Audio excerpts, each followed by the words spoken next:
Arnaud Champenois has spent over 2 decades perfecting the art of what I think you've referred to as contemporary nostalgia.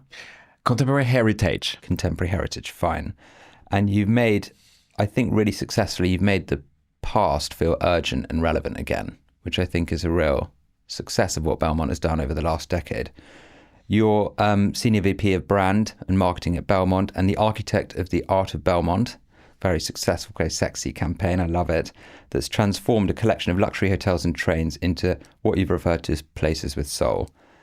Personally, from Cartier in London to L'Oréal's luxury division to Starwood hotels across Asia, your career has kind of mirrored the luxury market's move from products to experiences, which I think is interesting. You know, we all know this shift is happening. I think it's a great shift, personally. And now you're kind of like Belmont's under LVMH's sort of capital, the capital that takes a long-term view, which is nice, presumably, to be thinking about how to build something that's future-proof rather than just one that meets tomorrow's commercial goals.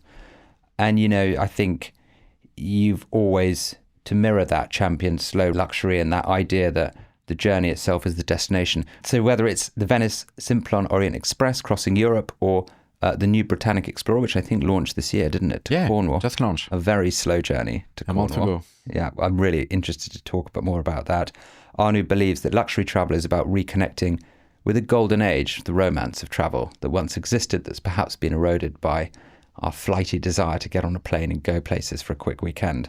But all of this is less about speed and more about soul. Arnaud, welcome to What the Lux. It's a joy. Well, thank you for having me. I'm very happy to be here. Arnaud, your career has taken you from luxury goods, Cartier, L'Oréal, to hospitality, and now you're at Belmond, where you've been for a while.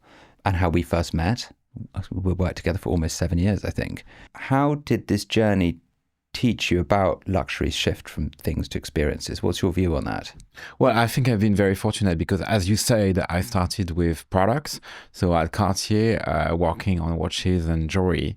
And then I moved to L'Oréal, where my big experience was developing fragrances. So I was in the luxury product division and I worked with fashion designers such as Victor and Rolf or Giorgio Armani, Ralph Lauren, to really develop their new vision of beauty, but especially in fragrances. So it was kind of like really how you take the vision of someone and then you put it into a product. So I really enjoyed doing this for about 10 years. And then I had the opportunity to move into the travel industry, which is actually exactly what the customer was doing. They were shifting from buying and owning products to spending more and owning experiences. So it was a really, really interesting move. And I started my career in hospitality and travel with Starwood. I was managing W Hotel, St. Regis, Luxury Collection, Meridian for the group. But I was based in Asia. So I was like really developing the brands for the Asian markets. And then I had the incredible chance to join Belmond a couple of like 7 years ago now. And it was a great opportunity to shape the brand and to shape the future of travel through this brand. And we got acquired by LVMH just after I joined, which was a fantastic opportunity to really have the freedom to create and to really think about what is travel today and what will be travel tomorrow. I remember that moment when the acquisition happened because we were working together at the time, I think. And we work on the website. Yeah, exactly. I just remember thinking at the time that it was one of the rare occasions where everyone seemed happier and more empowered post-acquisition. It's quite rare for that to happen. You know, the business is so much stronger and has had the autonomy to achieve its own creative goals without being asphyxiated by LVMH. What about that partnership what is it that you think has bred the sort of success and freedom that you've had?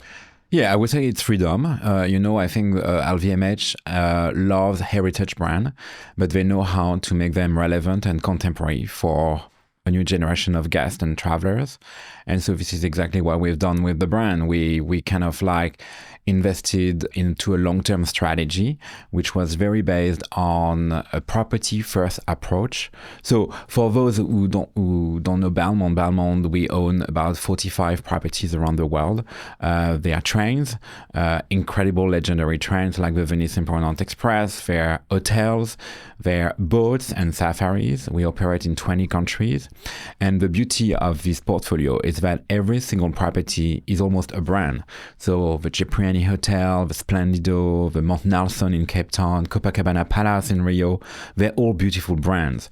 So the strategy of LVMH that we are running today is like, it's a property first approach. So every single property is a brand in itself. And Belmond act as a curator. So curator in culture, and also giving through the entire portfolio a red thread, which is around what I call slow luxury. Yeah. So LVMH gave us the freedom and invested long term into the brand, and this is what really changed over the past few years. Can I ask you a question that's like a 101 of hospitality that I suspect many listeners might not understand, which is, what's the relationship between the operator and the asset owner? And what are the different versions of how that works? Yeah, so it depends in the industry, it's very asset free. So most of the competitors don't actually own the building. Yeah. They run the brand and the operations. Us at Belmond is very special because we own the assets. Right. So we are not asset free, except a couple of properties. But most of our portfolio is owned by us. So which gives us a very good way to monitor the operations and what we really do and how we can really project the vision into the experience. How do you sort of take learnings across the portfolio and sort of bring them back to head office and then redeploy the things that really work in one property across the group? Well, I think the beauty of a brand today is that, as I said, every single property is a brand in itself. Yeah. So they have so many stories. First of all, they all have a great history. We are a heritage brand. Most of our properties have an incredible heritage, and they have a very specific role within their destination. So what is interesting for us is how we take the history and the role they have in the destination, but we project that into what I call contemporary culture. And this is how we're going to create tension between their past and what we want the property to be in the future.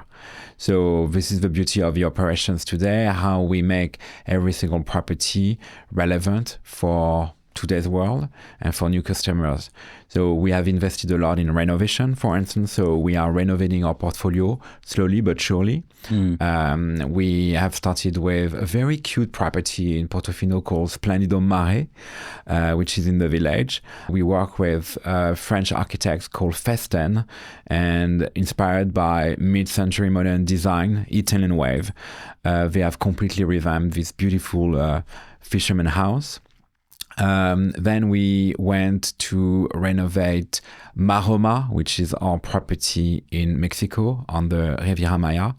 We work with Tara Bernard, the British designer, and she really got really inspired by all the incredible craftsmen and the quality of the woodwork, the stonework in the region. So we've done a really beautiful work when it comes to craft, and interior design is very, very special, very Mexican. It really reflects the true spirit of the Riviera Maya. Then more recently, we relaunched the Splendido Hotel in Portofino. We work with Martin Bruninsky, who is also based in London, and with his incredible creativity and talent, he reinvented the hotel, but really keeping the soul of the place, which is an old monastery. So we can really enjoy the view and the beauty of a national park where we are seated. So this strategy is really about investing into our products. What I call products is our hotels, our trains, our safaris, and to renovate them, reimagine them for a future generation of guests. What I was interested in was, when you're looking at future acquisitions, do you use the brand as a way of auditing whether these acquisitions are appropriate or not? Or do you just go on this sort of visceral response to the beauty of a place? We always try to assess the future properties through our brand strategy. So how they reflect what we call contemporary heritage. So how these properties have a role in the history history of the place, but also a role to play in the destination, and what's the potential for the future. So this is always how we monitor the development strategy. Then we have a real philosophy, which what we call slow luxury. How, from a destination point of view, from an experience point of view, we can develop a strong positioning when it comes to culinary experiences, wellness strategy, when it comes to adventure as well. I think the way we pick future acquisition is always through these lenses. It's how we... I think slowness is just so important in the world we live in. And I think the last 2 years and the onslaught of AI have forced a reinspection of meaning. You know, when you optimize life to the point where things are so easy, you almost need an excuse to take the slower path. And when you invest in your travel experiences, that is the perfect excuse to just slow down, connect, you know, reinspect the things that you would otherwise take for granted and find joy in them. And I think that it's really important in luxury for brands to represent that slower pace. I think it's vital. Yeah, I think with Belmond, what we wanted to do is we wanted to invite the travelers to discover a new pace of travel, to enjoy slowness through their experiences.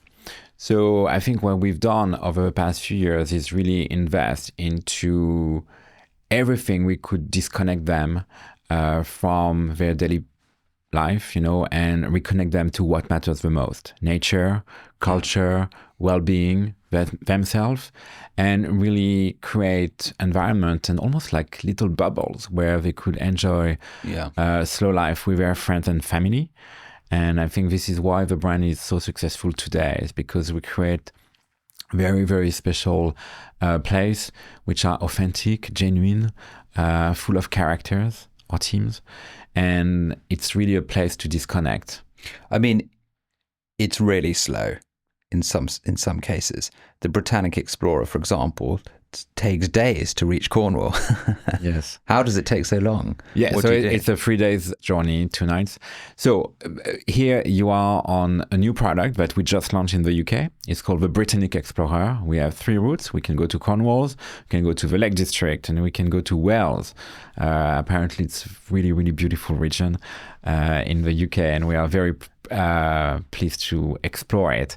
I think the idea here is it's an experience on board, but it's also an experience off board. So you stop to discover the region. So for instance, if you take Cornwall, you leave from London, but then you go to Somerset. And at Somerset, we go to Hawthorne-Worth. We're going to explore their galleries. We're going to have lunch there. We're going to explore a bit of the Somerset region. Then you go back on the train. You're going to have an amazing experience with Simon Rogan, who is the 3-star Michelin chef in the Lake District, who is actually the chef on board of our train. So this is also a culinary experience you will experience on board. And then we have a spa with Wildsmith on board. So you can also have a beautiful wellness experience on board. So it's kind of like an on-board, off-board experience, and that's why it takes so much time. And it's really also a way for you to have some downtime in your cabin, where you can read, where you can just like see the landscape through the window. It's a very special experience. This idea of reconnecting to yourself and to this notion of time. Yeah. Is it quite private, or do people become quite good friends? So you decide, actually. At the beginning, I think people love to have this kind of moment by themselves and downtime exploring, you know, the landscape, passing through the windows, reading a book. But then from, you know, the happy hour to the dinner, it's quite social experience where you can meet people and have this kind of like very lively and busy time with your friends and family, but also people you would meet on the train. What I really love about the train experience is this notion of time capsule as well. I think it's almost like you are in behind closed doors. You know, it's one space, it's one notion of time, and it's also one set of characters, the teams, the staff, which are all very, very genuine and happy to be there and welcome you as a family, and the guest. And it's almost like a set of characters. It can become like a play sometimes. Yeah, I can imagine. I can imagine. Where you have like a very, very special atmosphere, which is... Well, I think hospitality and the journey that you guide your guests through is a form of choreography. You are inviting people into a stage and then a series of scenes that allow them to inhabit different characters or versions of themselves, which I think is liberating and important. But then also to see things through the lens that you provide them with. Yeah. You know, you can be in the same place and see it in different ways. So to go back to your point on this notion of scene and theater, I think it's one of the founding acts of Belmond when Jim Sherwood created the group 50 years ago. He bought the Cipriani in Venice, which is like really this legendary hotel with a very, very strong past and history. It's amazing. And he bought some carriages of a Venice Simplon-Orient-Express and he restored that train and relaunched the train in 82. And from these two founding acts, the Cipriani Hotel and the Venice Simplon-Orient-Express, we built this incredible, exquisite portfolio. Actually, he built with his wife. And it's been an amazing way for us to take this portfolio and, you know, reinvent it, reimagine the experiences in these legendary hotels. Can I ask a question? Like, one of the things that we're quite interested in the podcast is founding spirit. I think people talk about history and heritage in luxury brands, but they forget about the personality at the heart of it all. They were all mavericks or innovators or people who chose to live differently or do things differently. And then they become adopted as status symbols. They become, you know, popular in culture because of doing something that's a bit edgy or different. What was James Sherwood like? Well, actually, Jim Sherwood and his wife wanted to collect exquisite hotels and trains and boats to travel with their friends. So it was actually a very personal objective behind. And the idea was really to collect this exquisite portfolio of legendary assets around the world and to travel with their friends and families and explore new countries as well. There was definitely a pioneering spirit. You know, they were the first one to develop luxury hotels in Peru, in Botswana. And I think from that pioneering vision, the group has shaped somehow the future of travel. It must have been a real thing back in the 70s to go and just set up a hotel in Peru, you know, or like far-flung places from where you originate. You know, it must have been a really complex endeavor. Yeah, it was complex, and I think the portfolio we have in Peru is exceptional because we have 5 incredible hotels. One is actually within the citadel of Machu Picchu, and we have also 2 beautiful properties in Cusco, the Monasterio Hotel and the Palacio Nazarenas. And but we also have 2 trains. We have the Hiram Bingham, which is a train going up to the Machu Picchu, so really, really fancy. So cool. And we have the Andean Explorer, which is this train at 4,000 meters across the Andes, really crossing the country from Arequipa to Cusco, going up to the Lake Titicaca. What I think is interesting about Belmond, it's almost like the diametric opposite of Oman in some ways, in that it's quite an energetic brand and it's quite sort of, you know, it's less about spiritual solitude and it's more about sort of, you know, the energy of the moment. Yet it seems to work quite well in tension with this concept of doing it all slowly. Yeah, I think at the heart of the brand there is the mission, which is to perpetuate the legendary art of travel. And this idea of perpetuating, it's really about reimagining. Yeah. Like, how do you make and shape the future of travel?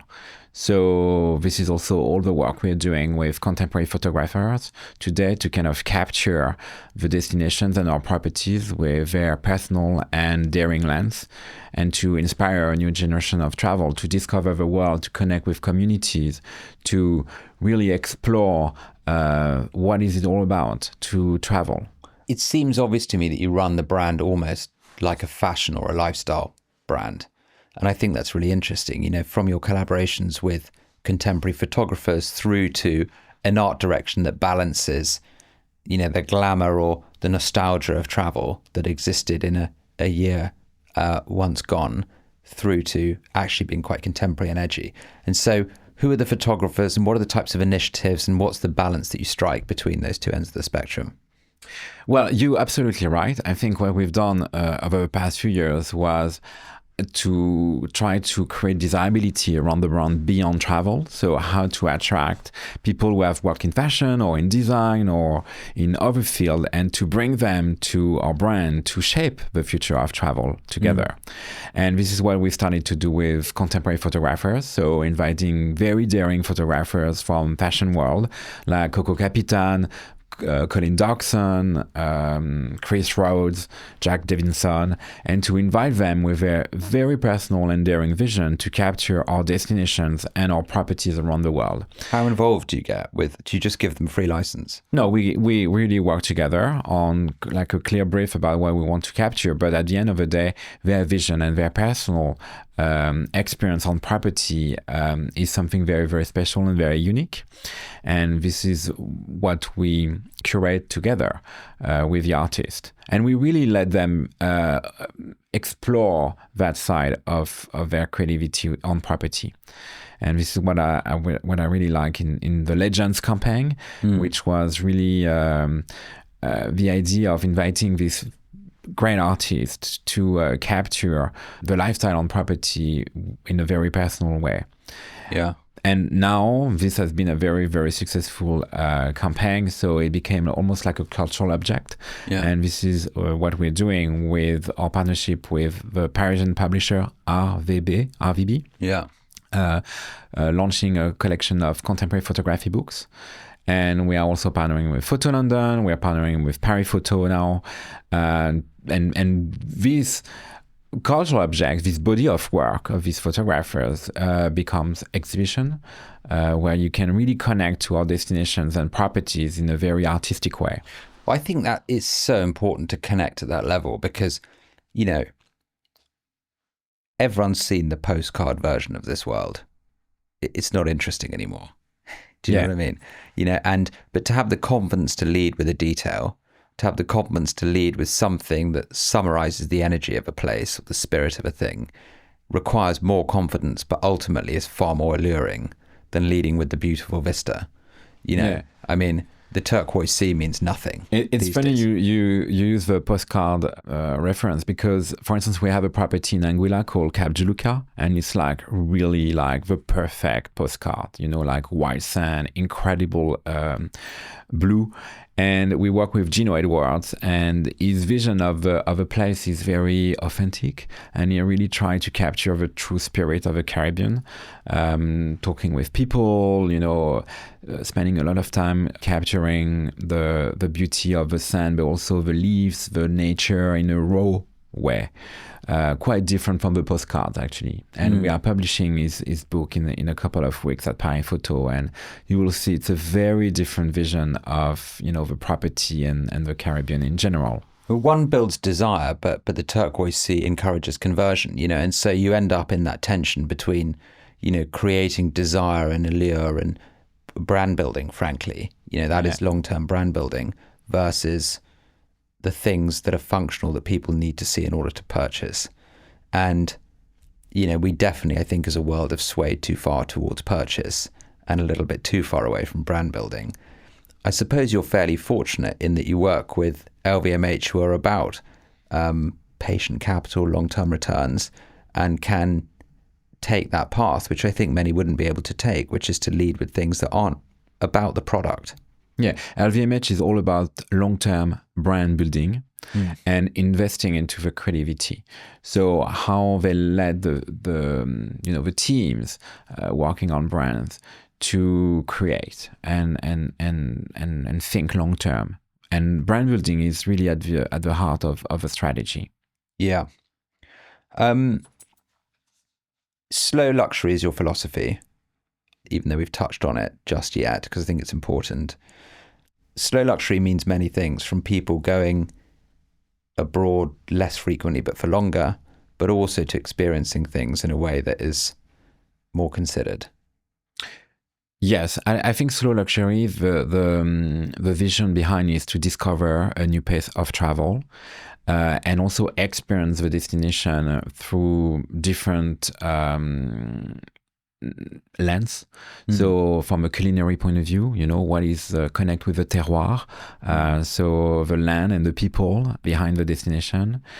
From a cultural point of view, exploring the art scene and the beauty of the heritage of a destination. We have this notion of epic journeys, which is more like the adventure side of the brand. How, especially when in our trains, it's very slow, but it's still an adventure. Yeah, I think it's an adventure with champagne, but it's an adventure, and this is part of the slow luxury philosophy. And the last aspect of the slow luxury philosophy is also what I call celebrations, how you celebrate life with friends and family, and how you have this moment in time where you can take the time to have a long lunch and, enjoy the view with a glass of Pinot Grigio in Splendido and really relax and disconnect. You collaborated with all sorts of people like Wes Anderson and luminaries in the world of culture and design and fashion and lifestyle. Can you bring some of those to life? I think they're interesting. Yeah. So we have been very fortunate to invite some very, very famous creatives to help us to shape the future of travel and some of our trains or properties. A good example, as you mentioned, is Wes Anderson. We invited him to reinvent one carriage of the British Pullman here in London. Actually, Wes Anderson was a set designer. He started his career as a set designer, and he's absolutely passionate about interior design. Yeah, and it shows. Yeah, and this is what he's done brilliantly in the British Pullman, to kind of take his own very own and personal universe and put it into our train, but respecting the soul of our train, of course. I really invite you to live this very experience. I'll take you up on that offer. Yeah. We also work with JR, the French contemporary artist. I think he started his career as a street artist, but then he evolved in working with many different mediums, such as photography and craft. And the work he's done for the Venice Simplon-Orient-Express is absolutely exceptional. Yeah. The carriage itself is called L'Observatoire. And yes, it's a full carriage that you book, and you have your own living room, bedroom and bathroom, and you can really host mini parties also, because you have the full carriage for yourself when you book it. And it's very special because part of the sky is part of the ceiling is open to the sky. You have a fireplace, you have a bathtub, so it's like a really lavish but like exquisite experience. If you throw like a party in it, do you normally book the whole train out? You can. So the buyout business is a really booming business at the moment. Billionaire buyouts. Yeah. So we are hosting a lot of people, taking our trains for their birthdays or to celebrate life, or success. So yeah, you can book all our trains. Do many do that? Yes. Yeah. I mean, we had a very, very famous birthday parties over the past 2 years. What are the launches that you're really excited about with Belmond?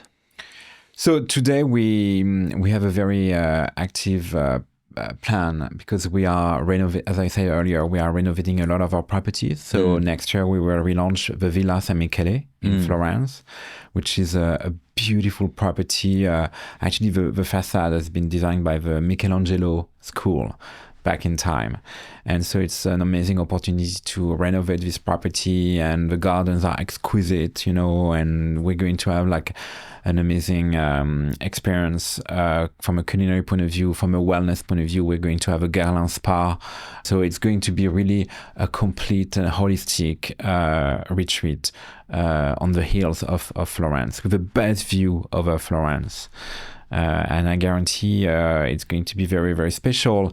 We are opening in April 2026. We are also going to relaunch part of the hotel we have in Rio, the Copacabana Palace, which is also going to be a very special moment for us. That's interesting. How did you when you're sort of deciding to work with other brands and you bring them into your ecosystem, how do you manage the relationship and the partnership? You know, do they basically take care of it? What's the interrelationship? Well, that's the beauty of a brand and the group LVMH is that we have many brands to collaborate with. So when it makes sense for some of the destination, we do partner with sister brands such as Dior or Guerlain. We work also with many champagne brands with the group or with fashion brands. So it just needs to be always absolutely authentic in the way we work with them and to really reflect the true spirit of the destination. You've said in the past that Belmond has a service that's a form of art, which I think is a charming way of putting it. In this sort of world of sort of automation and technology and, you know, sort of basically, you know, everyone's trying to scale their service offering, you know, and how do you maintain that human artistry and hospitality? I think it's through personality. I always say that our teams are characters of Belmond. They represent the true spirit of the brand. And through their very own personality, they act almost like actors somehow. They are really enjoying connecting with our guests and exchanging and they build relationship with our guests, and it makes the experience very special and quite personal as well. It starts with GMs are the role of a GM, I think, is the ultimate and most beautiful expression of why humans are on this planet. The general managers, they are the brand ambassadors. So they really need to infuse and reflect the entire brand spirit. So, and live the brand. Actually, I always say that us brand people and general managers, we need to live the brand we work on. And we need almost to be clients of our brand and really be passionate about that. And this is something I really, it's my motto, to live my brand. Do the team live it? I always say, I want to hire people I want to have dinner with, because we spend so much time with working together on brands, and but it's great if we get on well and if we want to really spend quality time together. So I think it's how you create a great team and creativity within a team. Do you ever picture a parallel life where you might have stayed in retail? I think what is super interesting at the moment is that all the categories are blending. So when you look at retail, contemporary art, travel, fashion, almost like customers, they want it all at the same time, in the same place. And this is what is really, really interesting at the moment, especially in travel and retail, is that, and also F&B, food and beverage, I think everything is becoming merged into one experience, and this experience needs to create emotions and memories, so to really deliver on the satisfaction. I think this is quite interesting, this notion of like the categories are blending at the moment, and you can, and especially in travel, and this is actually what we're trying to do with also our slow luxury philosophy, is how you bring to life under this capsule of slowness, culinary, wellness, celebration, and adventure into one experience. Arnaud, we have a couple of outro questions which I'd like to ask you. The first of which is, what would you change about your industry if you could change something? I think our industry, so hospitality and hotels, is not about the rooms at the end of the day, and what it's about the human factor. And this is actually what I would love all the industry to bring back, is the human factor.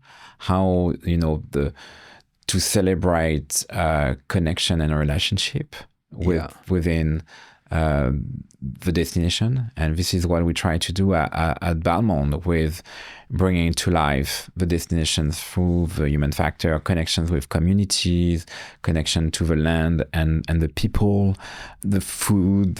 How do you bring back to life a destination in a very honest and genuine way? Yeah.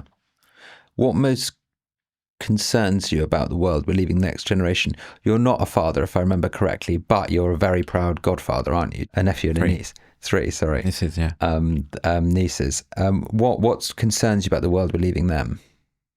I would say sometimes I feel that the younger generation, there is a fear to connect with other people. Maybe it's post-COVID. And this is, I think, what we need to be careful, how people stay in touch with each other and keep investing in their curiosity for the other, for destinations, for communities, for how do you stay in contact with the human touch. Yeah. Does it make sense? Yeah, it makes sense. I think, I guess most people to that question have a similar fear around, the impact of social media on human-to-human connection. That in summary is I think a serious issue.